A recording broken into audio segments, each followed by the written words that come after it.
utilisent les API? À la base, c'est des développeurs. Donc, c'est des développeurs qui sont soit indépendants dans des startups, dans des entreprises IT ou bien des corporates. Quand vous aurez envie de vous lancer dans les API, d'en partager, il faudra savoir qu'il y a 3 types d'API. Il y a des API privées. Donc, c'est à l'intérieur d'une entreprise quand des entités échangent. Ici, à la Sonatel, moi, je suis au pôle digital et là-bas, nous développons des solutions et nous nous appuyons sur des services que met à disposition la DSI, la Direction des services informatiques. Donc, c'est des API qui nous permettent d'interagir avec des équipements internes de Sonatel. Donc, ça, c'est une utilisation typiquement privée. Après, il y a les API de type partenaire. Là, Orange propose ces API, on va venir tout à l'heure dessus. Et avec ces API, la structure qui les propose vous demande de venir, de signer un contrat. Donc, il y a un contrat qui doit se faire pour que vous puissiez accéder aux API. Et donc, ce que tout le monde connaît en général, c'est les API publics.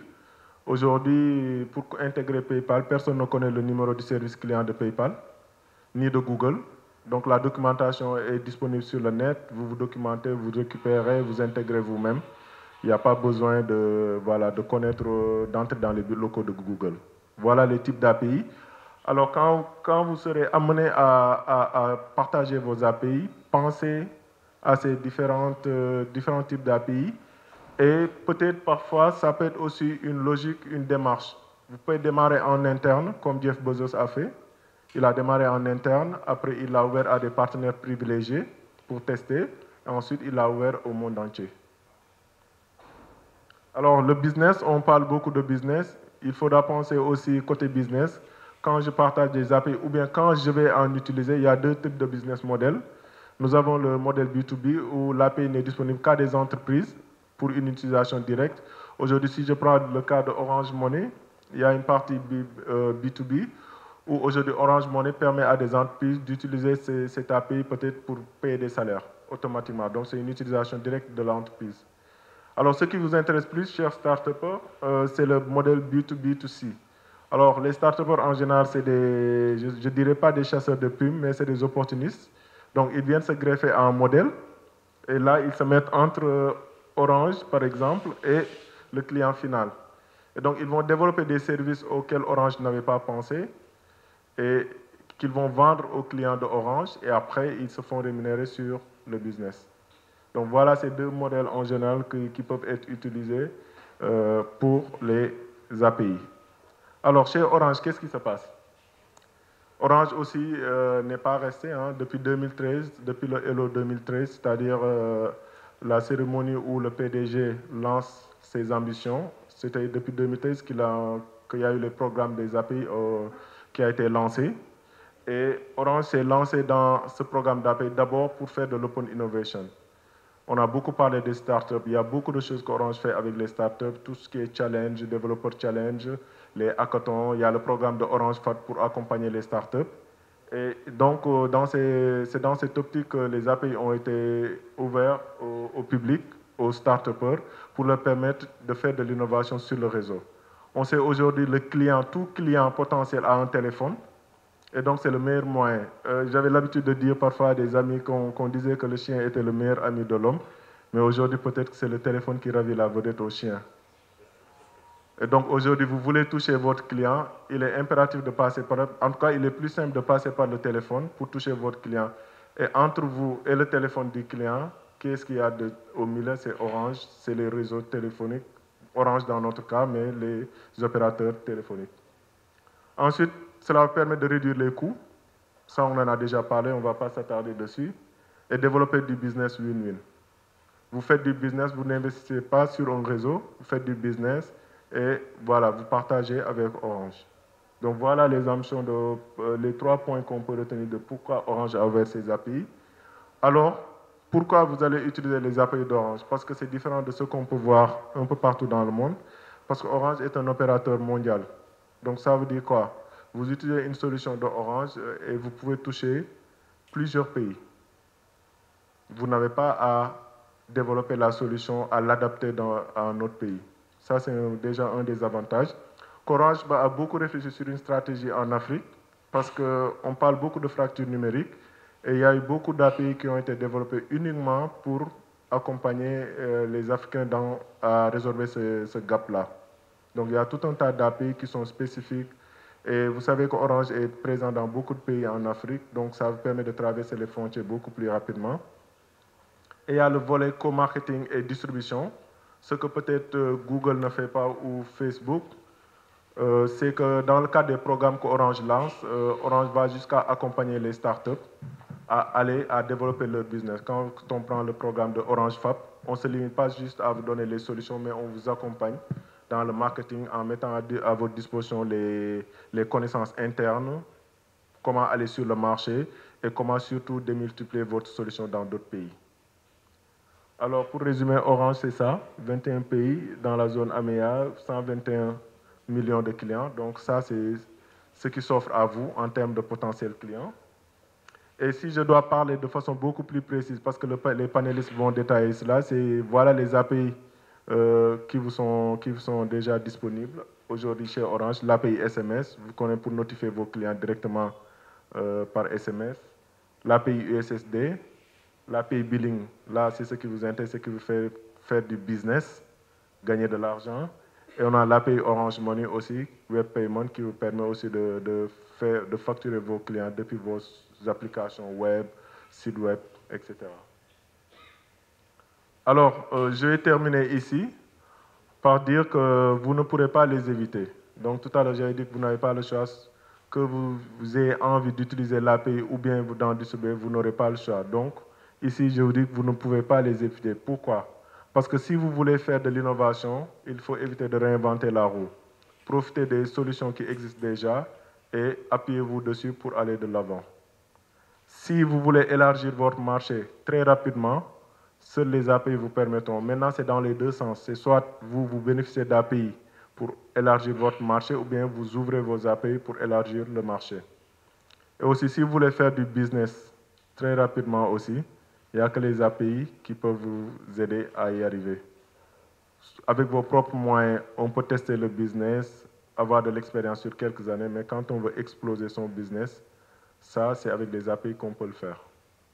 Et juste en bas, que les développeurs seront des ressources très, très essentielles pour atteindre ces objectifs-là, parce que le développement reste quand même le moteur au niveau des startups, et c'est eux qui savent utiliser ces API-là. C'est eux, en tout cas, qui les utilisent de façon beaucoup plus simple, qui connaissent les technologies, c'est de l'informatique, qui doivent programmer pour pouvoir quand même développer vos solutions. Donc voilà ce que je voulais vous présenter au sujet des API. J'espère qu'à l'issue de cette présentation, on comprend un peu plus c'est quoi les API, quelle opportunité ça peut présenter et surtout ce que Orange vous offre en termes d'API. Je vous remercie. Merci beaucoup. Donc, l'API Billing de Sonatel.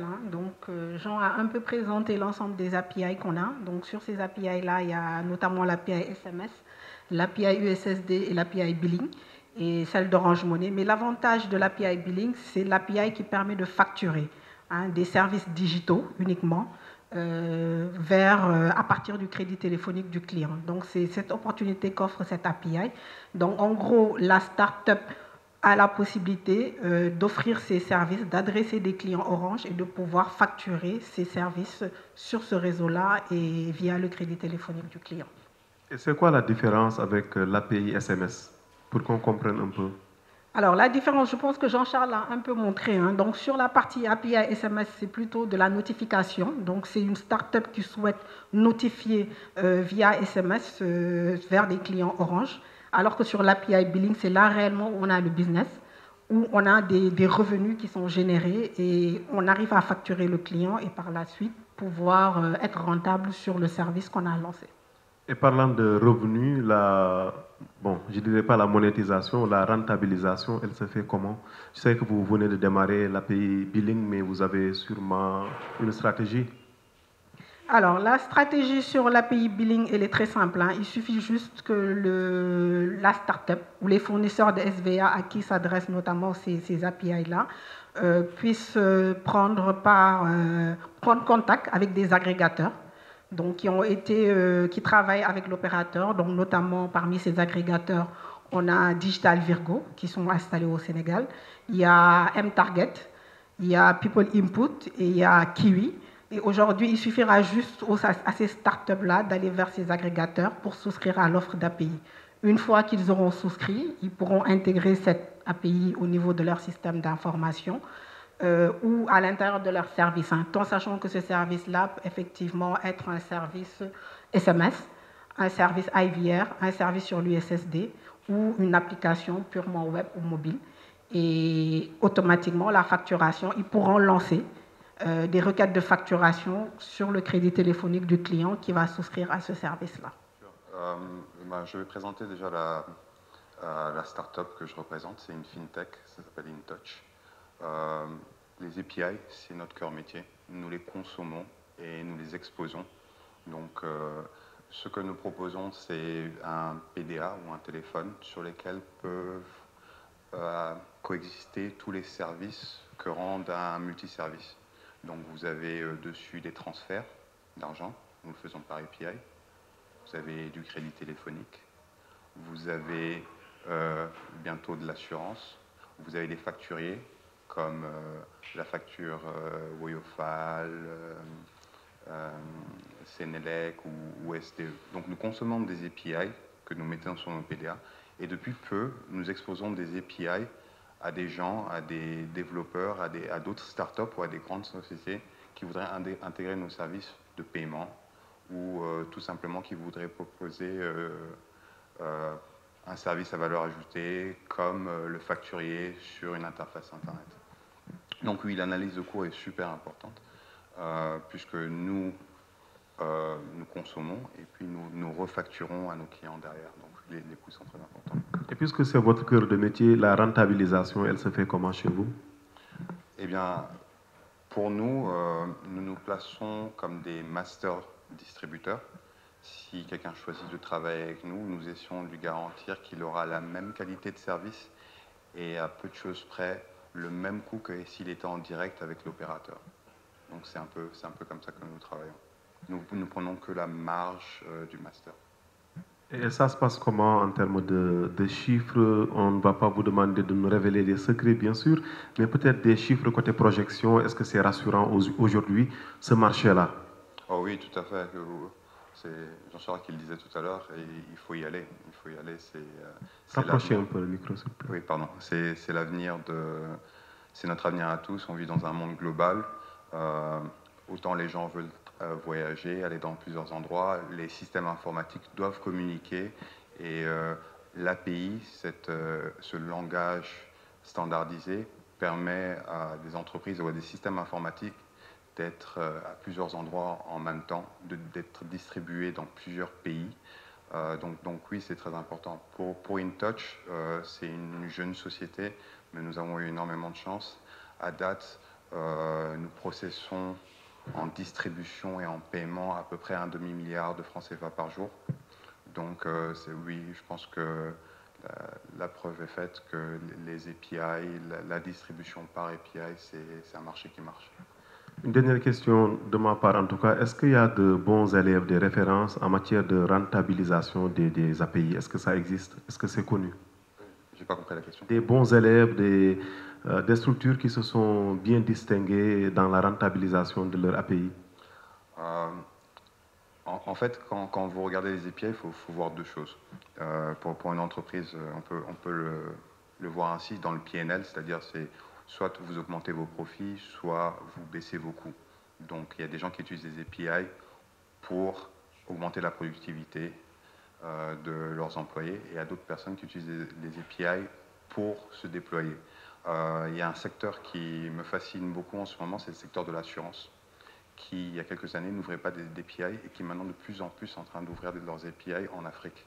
Et ce qui permettrait à des startups, par exemple, de créer des comparateurs d'assurance ou simplement aux assurances de se projeter partout dans le pays sans forcément avoir à ouvrir des bureaux ou à avoir affaire à des courtiers d'assurance.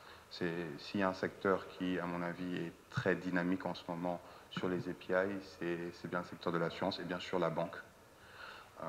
La banque qui consomme des API avec pas mal de produits bancaires, du e-banking, des wallets, etc., qui vous proposent sur votre application de consommer tous les services dont j'ai parlé un peu plus tôt. pourrez peut-être bientôt acheter à travers, disons, UBA, votre assurance ou votre crédit téléphonique, etc. Donc le secteur financier et le secteur de l'assurance, je pense, sont les pionniers en Afrique dans l'utilisation des API, sont les bons élèves. Donc, je vous présente Pat Bermsen. Donc moi je dirige une start-up du nom de TeamX, qui est une start-up sous le modèle de Startup Studio.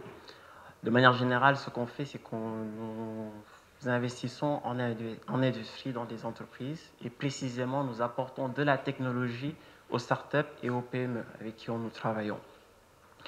À quelle problématique aujourd'hui nous essayons vraiment de répondre? C'est la problématique de l'accessibilité à une direction technologique de qualité pour nos startups.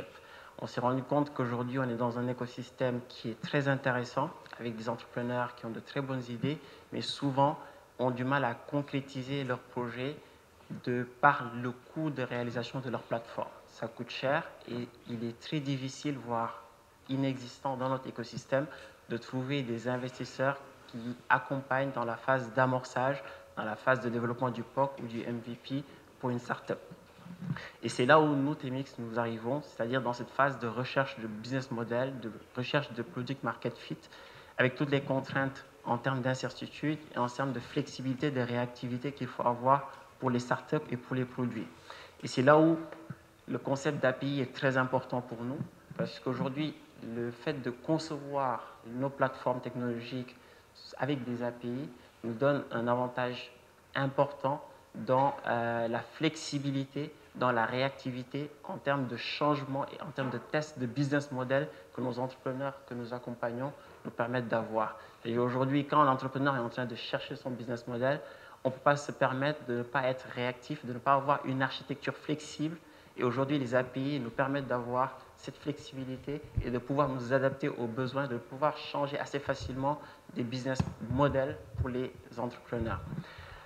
Et pour juste préciser, pour en tout cas donner un cas d'illustration, aujourd'hui, l'une des startups que nous accompagnons qui s'appelle Payol, qui est un co-acteur de l'agrégation avec InTouch. Au démarrage du projet, l'idée était de développer une plateforme à destination des boutiquiers pour leur permettre tout simplement d'avoir une plateforme pour distribuer un ensemble de produits. La chance qu'on a eue, c'est d'avoir développé cette plateforme sous forme d'API.